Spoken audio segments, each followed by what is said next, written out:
अवतार मेहर बाबा की जय।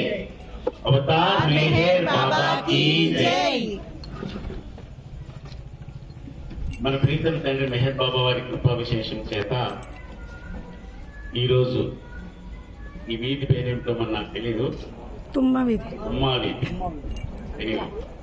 ఈ తుమ్మా వీధిలో ఇంకో మైక్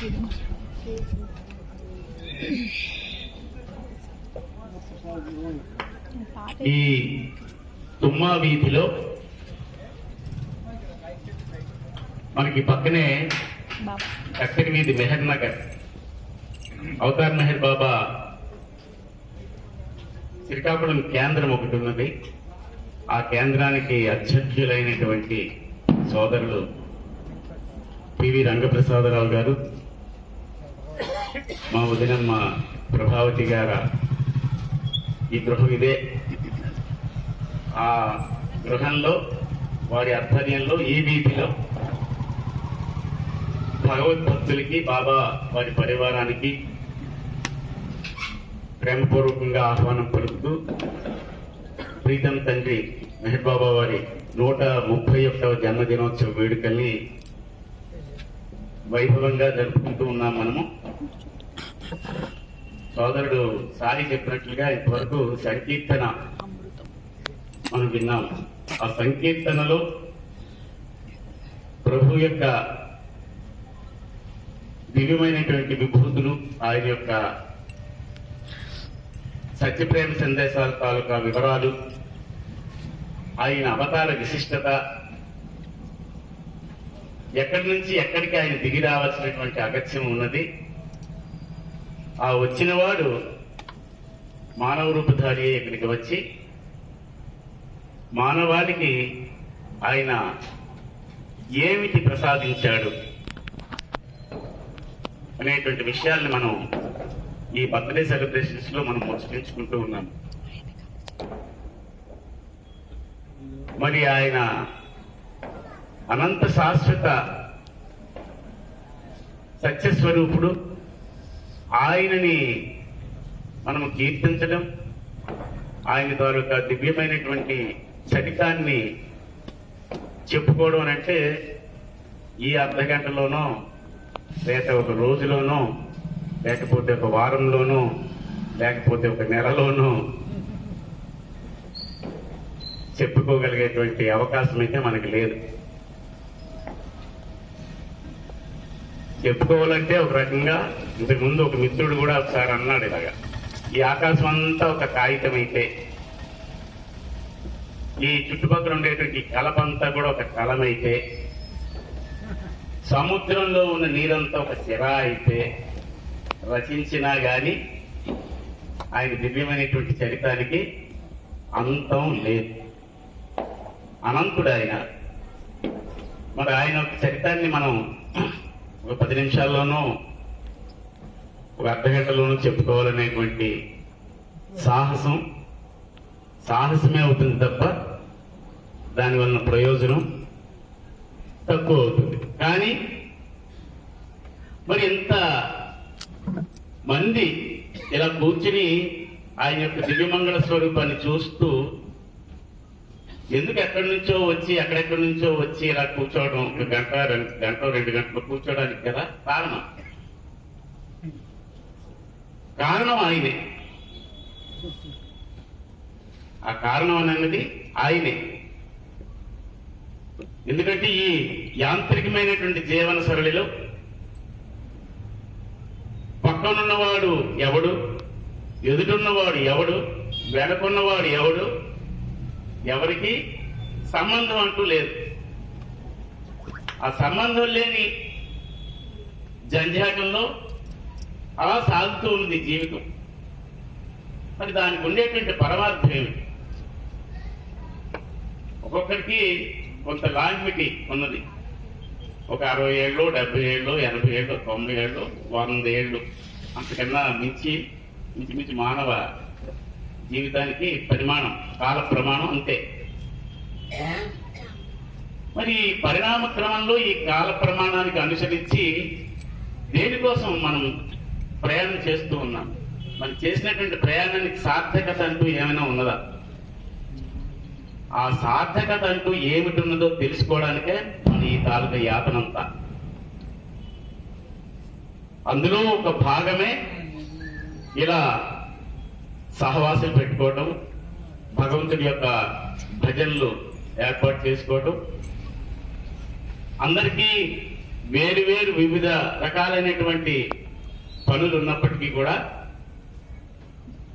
ఆ మూర్తి మీద ప్రేమతో వచ్చిన వాళ్ళు కొందరైతే, దాన్ని ఏర్పాటు చేసిన వాళ్ళ మీద ఉండేటువంటి గౌరవం అనండి, మొహమాటం అనండి, దాని వలన ఇలా కూర్చుంటారు. కానీ కూర్చున్న ఈ కాలం అంతటిలో ఒక లిప్తపాటు ఆయన మీద మన ధ్యానం లగ్నమవుతుంది. అది చాలు ఈ జీవితానికి. ఒక క్షణకాలం ఆయన పట్ల మనకుండేటువంటి ప్రేమ ఆయన స్వీకరించగలిగితే మన జన్మ ధన్యమైపోయినట్టే. దీనంతటికీ మూల కారణం ప్రేమయే. అందుకనే మనం గత అవతారంలో అదుగదుగో అవతారము అరుదెంచెను పూర్ణావతారము, సోదరుడు బాలగోపాల భాస్కర్ రాజు గారు చేత పరిస్థితమైనటువంటి అద్భుతమైన ఆ సముత్కంఠ, ఒక రకంగా సముత్కంఠ అయ్యేది అంటే ఆ ప్రభు యొక్క కీర్తన మొత్తం జీవిత చరిత్ర అంతా కూడా అందులో వేదనతో ఆలపించినటువంటి సముత్కంఠ. ఆయన దేనికోసం వచ్చాడు? ఆ వచ్చిన వాడు మన మానవాళికి అందజేసినటువంటి ఫలితం ఏమిటి? అందులో అంతా ఉంది. అందులో నిరాకారుడైనటువంటి ఆ పురాణ పురుషుడు సగుణ సాకారి అయి ఒక రూపాన్ని ధరించి మన మధ్యకి దిగి వచ్చాడు. ఎక్కడో ఉండవలసిన వాడు ఎక్కడికి దిగి వచ్చి ఉన్నాడు ఆయన. ఆ దిగి రావడం అన్నదే అవతారము అని అంటున్నాం మనం. అదుగదుగో అవతారము అరుదించెను పూర్ణావతారము. పూర్ణావతారము అని అందులో చెప్పబడింది. అందులో మరి పూర్ణావతారం ఏమిటి, అవతారం ఏమిటి అనేటువంటి విషయానికి వస్తే గనక అనంత శాశ్వత అస్తిత్వం ఏదైతే ఉన్నదో నిరాకార స్థితిలో ఉన్నది సగుణ సాకారం ధరించి వచ్చినప్పుడు మొట్టమొదటగా నేను భగవంతుడే అయినప్పటికీ కూడా ఎరుకలేని స్థితిలో ఉన్నటువంటి ఆ స్థితి ఈ సగుణ సాకారంతో దిగి వస్తూ మళ్ళీ తానే ఆ భగవంతుణ్ణి అని ఎరుకతో కలిగినటువంటి స్థితిలో తెలుసుకోవడం. ఆ మొట్టమొదటిగా తెలుసుకున్నటువంటి వాడే మొదటి సద్గురువు, మొదటి ఆది మానవుడు, ఆది పురుషుడు. వాడే మళ్ళీ మళ్ళీ వస్తూ ఉంటాడట మన కోసం. అవసరం తనకి లేకపోయినప్పటికీ కూడా మన కోసం, మన మీద ఉండేటువంటి అపారమైనటువంటి ప్రేమ చేత మళ్ళీ మళ్ళీ మళ్ళీ మళ్ళీ వస్తూ ఉంటాడు. అలా వచ్చిన వాడు మెహర్ బాబా చెప్పినటువంటి వివరాల ప్రకారంగా 5329 సార్లు వచ్చాడట ఆయన. అవన్నీ అవతారాలే, కానీ అందులో కేటగరైజ్ చేసి చెప్పున్నాడు ఆయన. అందులో అంశావతారాలు కొన్ని ఉంటాయి, శక్తి అవతారాలు కొన్ని ఉంటాయి, కానీ పూర్ణావతారాలు పరిమితంగా ఉంటాయి. అవి 3 అని చెప్పాడు ఆయన. ఆ 3లో మనకు తెలిసినటువంటి గత అవతారాల్లో రాముడు, కృష్ణుడు, మళ్ళీ ఇప్పుడు మెహర్ బాబా అనేటువంటి నామధేయంతో మన మధ్యకి దిగి వచ్చినటువంటి ఈ పురాణ పురుషుడు, ఇవి పూర్ణావతారాలు అని చెప్పాడు. మిగతా అవతారాలన్నీ కూడా ఎందుకోసం వస్తాయనంటే ఒక పరిమితమైనటువంటి ఏమంటారంటే పరిమితమైన సమూహానికి సంబంధించి లేక పరిమితమైనటువంటి ప్రదేశానికి సంబంధించి ఏదైతే అక్కడ కొరవడి ఉన్నదో ఆ కొరవడిని దాన్ని అది ఫుల్ఫిల్ చేయడానికి వస్తూ ఉంటాడు. అది అంశావతారాలు కానీ శక్తి అవతారాలు కానీ ఆ యొక్క స్థితిలో వచ్చిన ఆ అవతారాలు తన తాలూకా కార్యక్రమాన్ని నెరవేర్చుకుని వెంటనే అక్కడ డిసప్పేర్ అవుతాయి. కానీ పూర్ణావతారాలన్నీ కూడా సకల మానవాళికి సంబంధించినటువంటి ప్రయోజనాన్ని సమకూర్చి ఆ లబ్ధిని సకల మానవాళికి చేకూర్చేటట్లుగా చేస్తాడు. అలా వచ్చినటువంటి పురాణ పురుషుడు పూర్ణావతారంలో వచ్చినవాడు ఈయన. ఇది గణపతి అవతారము అని చెప్పాడు ఆయన. ఇదే చిట్ట చివరిదట, అంటే పూర్ణావతారాల్లో చిట్ట చివరిది అనుకోవచ్చు. మరి ఎందుకంటే దాన్ని పూర్తిగా విడమర్చి చెప్పగలిగేటువంటి తాహతు మనది కాదు. ఎందుకంటే ఆయన చెప్పాడు కాబట్టి ఇది గణపతి అవతారం. మళ్ళీ వస్తాయి. ఎప్పుడు వస్తాయి? 700 సంవత్సరాల నుంచి 1400 సంవత్సరాల కాల ప్రమాణం మధ్యలో మళ్ళీ వస్తారు ఆ భగవంతుడు. మళ్ళీ ఎవడొస్తాడు? ఎవడైతే ఇప్పుడు అవతార పురుషుడిగా వచ్చి ఉన్నాడో వాడే మళ్ళీ వస్తాడు. కానీ అప్పుడు ఉండేటువంటి స్థితి వేరు. ఆ కాలమాన పరిస్థితులకు అనుగుణంగా ఆ ఒక రూపాన్ని ధరించి, ఒక నామాన్ని ధరించి ఏ కొద్ది మందికో లేదా ఏ కొద్ది ప్రదేశానికో సంబంధించి వస్తూ ఉంటాడు.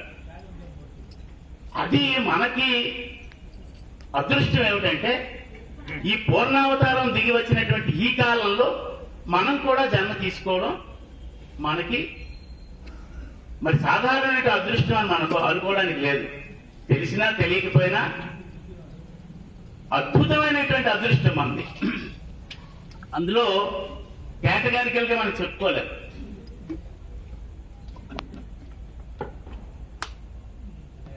మరి అటువంటి పురాణ పురుషుడు ఇక్కడ ఒక్క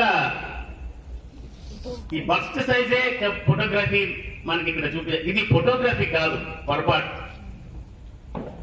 బాబా ఏమంటాడంటే నా కారణంగా ఇద్దరికన్నా ఎక్కువ ఎక్కడైతే హాజరవుతారో అక్కడ నేను నా యథార్థ దర్శనాన్ని అక్కడ నేను ఇస్తాను మీకు అంటాడు. ఆయన ఇస్తున్నాడు యథార్థ దర్శనం. యథార్థ దర్శనం ఎప్పుడు వస్తుంది? భగవద్ అనుభవాన్ని పొందినప్పుడు మాత్రమే వస్తుంది. కానీ మనకి మన ఈ చర్మ చక్షువులకి అది గోచరించడం జరగదు. కానీ అందులో ఉన్నాడు ఆయన. ఆయన సాక్షాత్కరించి ఉన్నాడు ఆ ప్రభు. ఇక్కడ ఒక్క ఆ సుందర రూపం చూస్తే ఇక్కడ కొంతమందికి ఆహా నాకు తండ్రిలాగా కనబడుతున్నాడు ఆయన, ఆ గుబురు మైసాలు వాడు, లేదా నాకు స్నేహితుడిలాగా కనబడుతున్నాడు, తీక్షణంగా అందులో చూడండి, లేదా నాకు పలానా అన్నగా కనబడుతున్నాడు, లేదా తమ్ముడిగా కనబడుతున్నాడు, తల్లిగా కనబడుతున్నాడు. వివిధ రకాలైనటువంటి ఆలోచనలతో మనం ఆయన చూడగలుగుతాం. కానీ ఎలాంటి ఆలోచనతో చూడగలిగినా ఉన్నవాడు ఒకడే. కానీ మన కంటికి కనిపించేటువంటి ఆయనతో మనకు ఉండేటువంటి సాంగత్యం, ఆయనతో మనకు ఉండేటువంటి సన్నిహిత్యం, ఆయనతో మనకు ఉండేటువంటి సామీప్యత, ఆ ప్రాక్సిమిటీ, దాని వలన ఆయన ఏ రూపంతో కనబడాలో, ఏ రకంగా నీకు అనుభవాన్ని ఇవ్వగలగాలో అలా ఇవ్వగలిగిన వాడు ఈయనొకడే. అది మనకి అదృష్టం. ఈ మన ఇందాక అన్న నారాయణ పాడినటువంటి ఆ గీతాల్లో గత అవతారంలో వచ్చినట్టు ఆ రాముడు, ఆ కృష్ణుడు, ఆ జీసస్సు ఈయనే. ఇందాక చెప్పినట్లుగా 5329 సార్లు వచ్చినవాడు ఈయనే.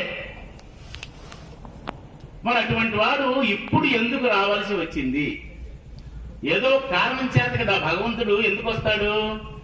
ఏదో ఎక్కడైతే ఆ మానవాళి మధ్య ఒక అంశం కొరబడుతుందో దాన్ని మళ్ళీ ఫుల్ఫిల్ చేయడానికి వస్తాడు. అంటే మనకి చేతకాని స్థితిలో, అంటే మన మానవులకి చేతకాని పరిస్థితుల్లోనే వస్తాడు ఆయన. ఆ పరిస్థితులు ఇప్పుడు మనకి ఈ కలియుగంలో ఈ కాల ప్రమాణంలో ఏమిటి వచ్చింది? ఏంటి ఆ లోటు వచ్చిందంటే ప్రేమ వచ్చింది. ఆ లోటు, ఆ ప్రేమ అన్నది లోటు కావడం చేత దాన్ని ఫుల్ఫిల్ చేయడానికి ఆ ప్రేమ రూపమే ఇక్కడికి మళ్ళీ మన మధ్యకి దిగి వచ్చింది. ఆ ప్రేమ రూపం ఏదైనా ఉన్నదయ్యా అంటే ఇదే ఆ ప్రేమ రూపం. ఇంకొక అవతారాల్లో ఎప్పుడు కూడా ఆ ప్రేమకు సంబంధించినటువంటి రూపాన్ని ఆయన ధరించలేదు ఈ ఒక్క అవతారంలో. అందుకనే ఆయన పేరు కూడా మేర్వాన్. ఆ మేర్వాన్ అన్న దాంట్లో కూడా అర్థం అదే. కానీ మనందరికీ అర్థమయ్యే రీతిలో ఆయన శిష్యుల్లో ఒకడు మెహర్ బాబా అనేటువంటి పిలుపుని ఆయన సమక్షంలో స్మరించి అది సార్థకం అయ్యేటట్లుగా చేసుకున్నాడు ఈయన మెహర్ బాబా అనే నామంతో. మెహర్ బాబా అంటే ప్రేమమయుడైనటువంటి ఓ తండ్రి. ఈ సృష్టికి తండ్రి అంటే మనందరికీ తండ్రే. మన సృష్టికే తండ్రి అయితే ప్రతి ఒక్కరికి కూడా ఆయన తండ్రి అవుతాడు. తండ్రి మన మీద ఉండేటువంటి అపారమైన ప్రేమ చేత ఇక్కడ దిగి రావడం జరిగింది. మరి ఆయన ఏ కారణం చేత అయితే ఇక్కడ దిగి వచ్చాడో ఆ కారణం ఫుల్ఫిల్ అయితేనే ఆయన తలక అవతార కార్యక్రమం పూర్తయినట్లుగా భావించి అక్కడి నుంచి ఆయన నిష్క్రమిస్తాడు ఆ అవతారం పూర్తయిన తర్వాత. అంటే అర్థం ఏమిటి? మనందరి మన నడుమ కూడా ఆయన ప్రేమను పునఃస్థాపితం చేశాడు, పునరుజ్జీవింప చేశాడు. అది మనం అర్థం చేసుకోవాలి. కానీ ఇప్పుడు మన అందరి మధ్య ఆ ప్రేమ తాండవిస్తుందా అంటే ఎవరికి వారు ప్రశ్నించుకోవాల్సిందే. నా పక్కన ఉన్నవాడి పట్ల నేను అత్యంత అంత ప్రేమగా నేను ఉంటున్నానా? ముందు మన సైడ్ నుంచి మనం ఆలోచించాలి. నా పక్కన ఉన్న వాడి చేత పట్ల నేను అంత ప్రేమగా ఉంటున్నానా? కానీ ఈయనేమంటాడు? నా కార్యం ఏదైతే ఏ కార్యం కోసం నేను ఇక్కడ దిగి వచ్చానో 100% నా కార్యం పూర్తయింది అని అంటాడు ఆయన. మరి పూర్తయిందంటే అర్థం ఏంటి? ఆ ప్రేమ పునఃస్థాపితం అయ్యిందనే కదా అర్థం. కానీ మన మధ్య ఇంకా పరిపూర్ణం అవ్వలేదు మన మధ్య. కానీ ఆయన ఏమంటాడు? అవతార పురుషుడు చేసేటువంటి చర్య సాంకేతికంగా ఆ చర్య చేయబడుతుంది, అది పూర్తవుతుంది. కానీ దాని యొక్క పూర్తి వైభవం పరిపూర్ణంగా ఈ ప్రపంచానికి చాటి చెప్పేటువంటి అవకాశం ఎప్పుడు వస్తుందనంటే ఆ డివైన్ క్వాలిటీస్ అందరిలో కూడా పూర్తిగా మొక్కలై మ్రానే వృక్షాలే రావాలి. అంటే ఆయన విత్తనాన్ని నాటాను అని అన్నాడు. నా అందరి హృదయాల్లో ప్రేమ విత్తనాన్ని నేను నాటాను కాబట్టి నా పని పూర్తయిందని అన్నాడు. ఇప్పుడు ఆ విత్తనం పుష్పించేటట్లుగా, అది మొక్క అయ్యేటట్లుగా, మాను అయ్యేటట్లుగా చేయవలసిన బాధ్యత మన అందరి మీద ఉన్నది. అది మనకి ఆయన ఇచ్చినటువంటి అప్పగించినటువంటి బాధ్యత, రెస్పాన్సిబిలిటీ. ఆ రెస్పాన్సిబిలిటీ ఒక తండ్రి ఒక బిడ్డకి ఇచ్చినటువంటి రెస్పాన్సిబిలిటీని పరిపూర్ణం చేయవలసినటువంటి బాధ్యత ఆ బిడ్డల పైన ఉన్నది. అయితే మరి ప్రేమ అంటున్నారు కదా, ప్రేమ అన్నది ఎలా మనం కేటగరైజ్ చేయగలుగుతాం? అలా కేటగరైజ్ చేస్తే కదా దాన్ని ఏ రకంగా మనకి మనం సెల్ఫ్ ట్రైనింగ్ ఇచ్చుకోగలుగుతాం. సెల్ఫ్ ట్రైనింగ్ ఇచ్చుకోగలిగితే ఆ ప్రేమ అంటే ఏమిటి పరిపూర్ణంగా మనకు అర్థమైతే ఏ రకంగా ప్రేమ మనలో మన స్వభావంలో మార్పు తీసుకొస్తుంది, మన నడవడిలో మార్పు తీసుకొస్తుంది, మన జీవనంలో మార్పు తీసుకొస్తుంది ఏ రకంగా. దానికి చిన్న సంఘటన చెప్పుకుందాం.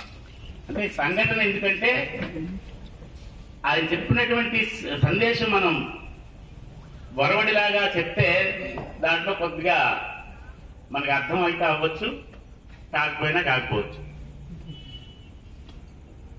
కానీ ఆ వివరం కూడా సాక్షాత్ జరిగిన వివరమే మనం తెలుసుకుంటే మనం అంటాం కదా, చిన్నప్పుడు ఇదిగో మన పిల్లల గురించి చెప్తాం, వీడిలాగా ఇలా చేసేవాడు, ఇది ఇలా చేసేవాడు. అది ఒక సాక్ష్యం కింద మన మధ్యలో ప్రింట్ అయి ఉంటుంది. అప్పుడు మనకి దాని మీద అవగాహన ఉంటుంది. అవగాహన ఎప్పుడైతే ఉంటుందో దాని మీద అనురక్తి ఉంటుంది, దాని మీద ఒక రకమైనటువంటి కమిట్మెంట్ కూడా మనకి ఉండడానికి అవకాశం ఉంది. ఇది ఏమిటంటే నిజానికి ఒక ప్రేమికుడు, బాబా ప్రేమికుడు, బాబా జీవించి ఉన్నప్పుడు ఆయన బాబా తాలూకా సాంగత్యంలోకి సన్నిహితంలోనికి ఆయన తాలూకా ఆర్బిట్లోనికి రాలేదు. బాబా తన పాంచభౌతిక దేహాన్ని విడిచిపెట్టిన తర్వాత 1989లో ఒక స్నేహితుడి ద్వారా బాబా గురించి తెలుసుకుని తిన్నగా మెహరాబాద్ వచ్చాడు. ఇది అందరికీ తెలిసిందే, రుస్తుం ఫలాతి. ఎందుకంటే అది ఈ మధ్య మనం అందరం చదువుకుంటున్నాం. రియల్ ట్రెజర్ అని ఒక 5 వాల్యూమ్స్ ఇంగ్లీష్ లో ఉన్నాయి. సత్య సంపద అని తెలుగులో ఒక పుస్తకం ఉన్నది. చాలా మంది దగ్గర ఉన్నాయి పుస్తకాలు. ఉన్నది చదువుతే తిరగేస్తాం. కానీ ఆధ్యాత్మిక బాటలో కూడా పఠనము, శ్రవణము, కీర్తనము, ఈ మూడు క్వాలిటీస్ ఆధ్యాత్మిక బాటలో అడుగుపెట్టిన ప్రతి సాధకుడికి అవసరం. పఠనము, శ్రవణము, కీర్తనము. ఒకరైతే బాబా చెప్పింది ఏంటంటే ఆ కీర్తనం కంటే స్మరణము అని అన్నాడు ఆయన. ఆ స్మరణము అద్భుతమైనది. సరే, ఈ తర్వాత మనం పక్కకి పెడదాం ఆ విషయాలు. ఈ ప్రేమ గురించి అక్కడ ఉండేటువంటి సంఘటన ఏం జరిగింది, ఏ రకంగా మనల్ని మనం ట్రైనప్ చేసుకోవాలి అని అనడానికి ఈయన ఈ రుస్తుం ఫలాది 1989లో ఒక మెహరాబాద్ వచ్చి బాబాకి అత్యంత సన్నిహితమైనటువంటి మండలి సభ్యులతో ఆయన చెలిమి చేశాడు. ఆయన ఆ మండలి సభ్యులు అందరితో కూడా చేసినటువంటి ఆ చెలిమి వలన ఆయన ధన్యుడయ్యాడు. ఇక్కడ ఒక విషయం కూడా చెప్పాలి. భగవంతుడి కన్నా భగవంతుడి యొక్క పాదాలని ఆశ్రయించిన వారి యొక్క చెలిమి అద్భుతమైనది.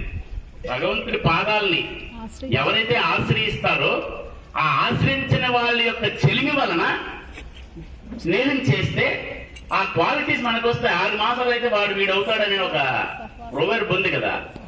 ఆ చెలిమి వలన పాదార్చకులతోడి నెయ్యము అని అంటాం మనం. ప్రభు యొక్క పాదార్చకులతోడి నెయ్యము. ఇప్పుడు అదంతా మనం అలాంటి సాంగత్యం మనం చేస్తూ ఉన్నాం, అలాంటి సహవాసం మనం చేస్తూ ఉన్నాం, అలాంటి ప్రభువుతో మనం చెలిమి చేసాము. ఆ చెలిమికి ఒక పరమార్థం ఉండి తీరాలి. అది ఇప్పుడు చిన్న విషయం వల్ల మనకి ఎంతవరకు అవగతమవుతుందో తెలుసుకుందాం. ఆ రుస్తుం ఫలాతీకి సాధారణంగా మన మానవుడు అనేటువంటి డెఫినెట్ గా కొన్ని క్వాలిటీస్ ఉంటాయి. ఎవరు కూడా స్థితప్రజ్ఞులు కాదు కదా. మీ మీద నాకుండేటువంటి అనురక్తి ఒకలా ఉండొచ్చు, మీ మీద ఉండేటువంటి అనురక్తి ఒకలా ఉండొచ్చు, అందరం ఒకలాగే ఉండొచ్చు. కానీ మన లోపల ఒక 6 క్వాలిటీస్ ఉన్నాయి మన మీద. అవి క్వాలిటీస్ అని అనాలా లేకపోతే బలహీనత అనాలి. కానీ మనకుండే క్వాలిటీస్ కింద మనం అంటాం. అరిషడ్ వర్గం, కామ, క్రోధ, లోభ, మోహ, మద, మత్సరం అనేది. ఇది ప్రతి ఒక్కరిలో కూడా ఉంటాయి. చిన్న పిల్లలతో సైతం. ఇప్పుడు వాళ్ళు కూడా ఇంతకు ముందు అది ఉండేది కాదేమో కానీ ఈ ఫోన్లే అందరి తల్లులు ఈ ఫోన్లు ఇస్తున్నారు అందరికీ.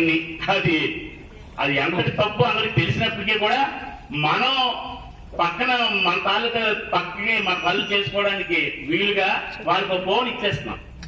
ఆ ఫోన్ మీద వారికి అనురక్తి ఎక్కువ. అది తీసామనుకో ఖచ్చితంగా వారి నీ మీద కలుస్తాడు. అంటే చిన్నపిల్లట నువ్వు వారి క్రోధం ఏమిటి? బాబా చెప్పిన ప్రకారంగా 12 సంవత్సరాల వరకు వాడికి అసలు ఏ క్వాలిటీస్ వాడిలో ఉండవు.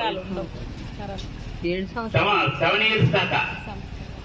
మరి ఇప్పుడు మాత్రం ఆ క్వాలిటీస్ మారిపోయాయి. నెలల పిల్లలకే ఆ క్వాలిటీస్ ఎక్కువైపోతున్నాయి. సో అందుకని అది ఏం చేస్తుంది మనకి? క్రోధం, ఆ కోపం.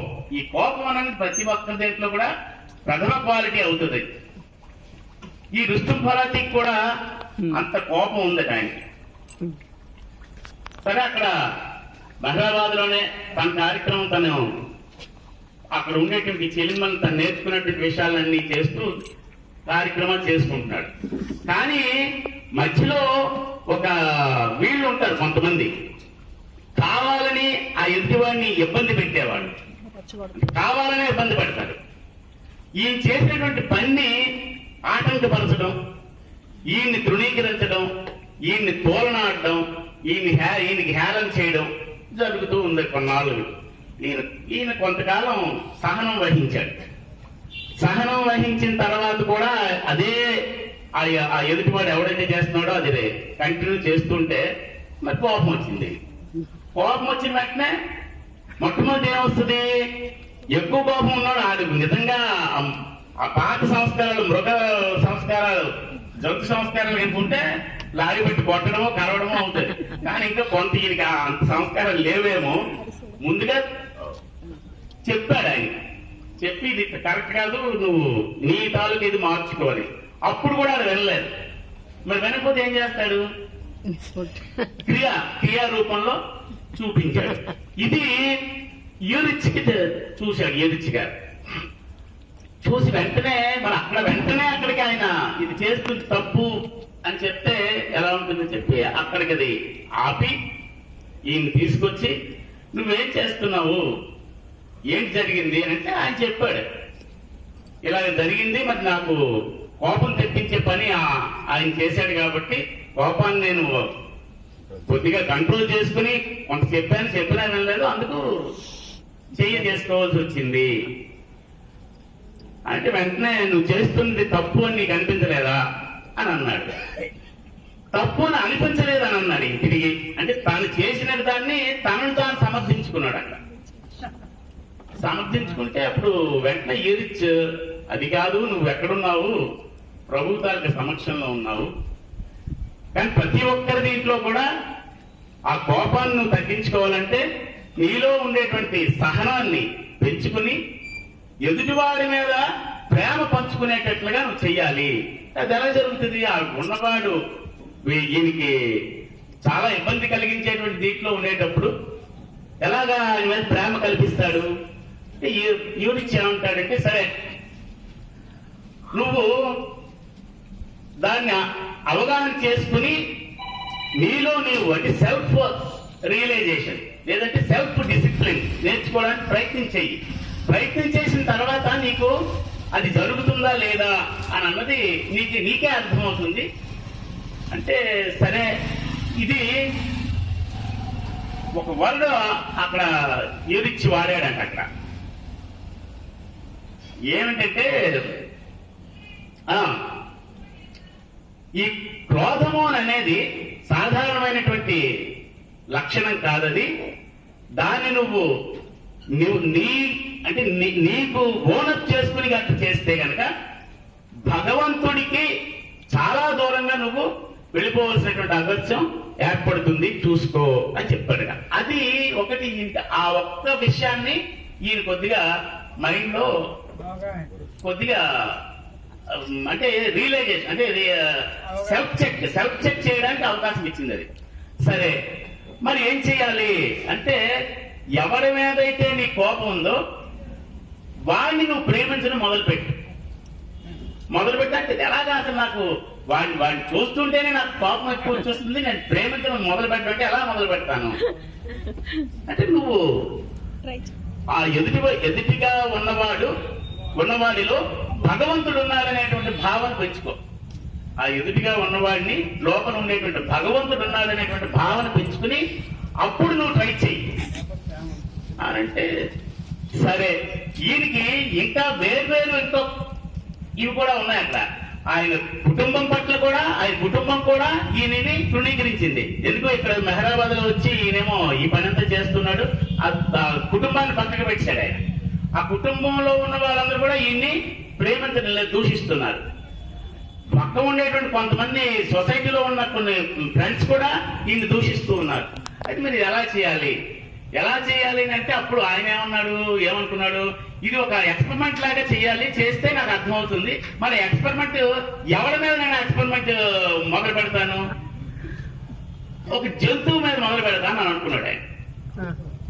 ఆ జంతువుల మీద కూడా ఈయనకి కోపం ఉంది. ఒక చిన్న కుక్క ఉందట, కుక్క పిల్ల ఉండేదట. ఆ కుక్క పిల్ల చాలా లక్షణం ఏంటి, చూసినట్టే ఇలా అంటది కదా, అది ఇలా అంటే వెంటనే ఏం చేసేవాడట, దాని నోరు ఉంటది కదా, ఈయన బలమైన వాడు కొద్దిగా ఆ నోరుని ఇలా సాగించి పట్టుకునేవాడు. అదేంటనేది అది విడిచిపెట్టిన తర్వాత అమ్మాయి నాకు కొడతాడు లేకపోతే నన్ను శిక్షిస్తాడని చెప్పి వెంటనే పారిపోతుండేది అక్కడ. అంటే మరి ఈ జంతువు పట్ల నేను ప్రేమను పెంచుకొని చూస్తాను అని అనుకున్నాడట. ఒకసారి ఇలాగే వచ్చింది, చూసిన వెంటనే మళ్ళీ అదే ఎప్పుడులాగా ఆయన్ని కలవడానికి వెళ్ళి వస్తే వీడేం చేశాడట,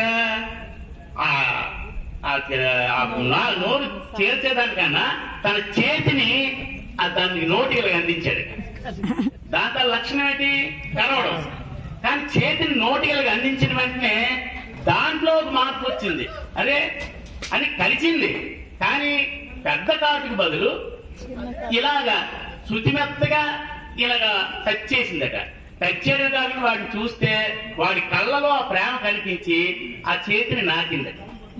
అంటే వెంటనే వాడికి అర్థమైంది, అంటే ఒక జంతువుకి నేను దాని మీద చూపించినటువంటి ప్రేమ అర్థమయ్యి నా మీద అంతటి ప్రేమ భావం అది పెంచుకుంది కదా, మరి జంతువుకే ఆ రకమైనటువంటి అవగాహన ఉంటే మనిషికి ఉండదా అని ఎవరికైతే వీడు దూషించాడో వాడి పట్ల వెంటనే వాడిని కౌగులించుకున్నాడు. వెళ్ళి కౌగులించుకున్న వెంటనే వాడికి ఏమవుతుంది, అప్పుడు వాడికి వెంటనే ఆ షాక్ తెలుస్తుంది.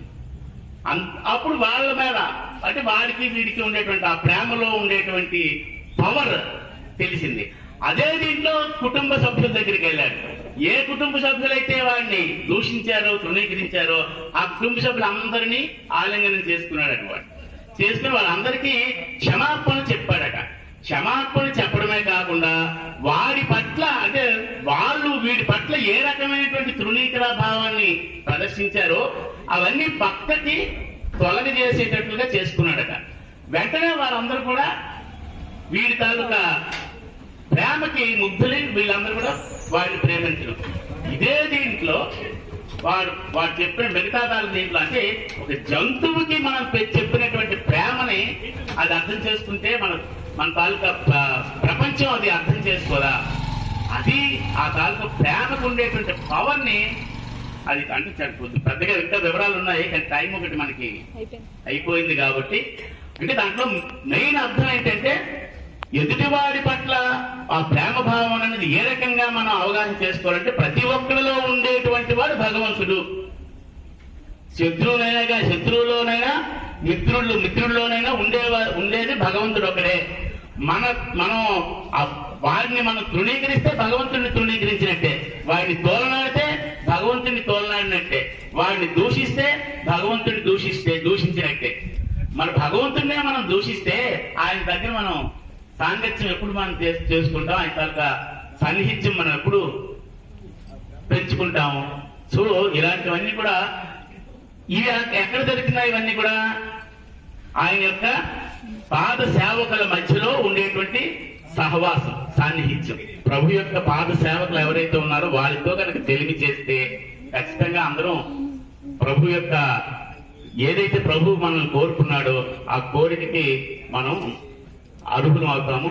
ఆయన తాలూకా మన మీద ఆయనకి ఇంకా అపారమైనటువంటి ప్రేమ కరుణ చూపించగలిగేటట్లుగా మనం సెల్ఫ్ డిసిప్లిన్ సెల్ఫ్ రియలైజేషన్ మనం తెలుసుకోగలుగుతాం. దానికి ఆయన నామ నిరంతరం చేయటం, ఆ నామస్మరణ వలన మనం ఆయనకి దగ్గరగా వెళ్ళటం మనం ప్రయత్నం మనం చేద్దాము. ఈ అవకాశం ఇచ్చినటువంటి బాబా వారికి మీకు ధన్యవాదాలు.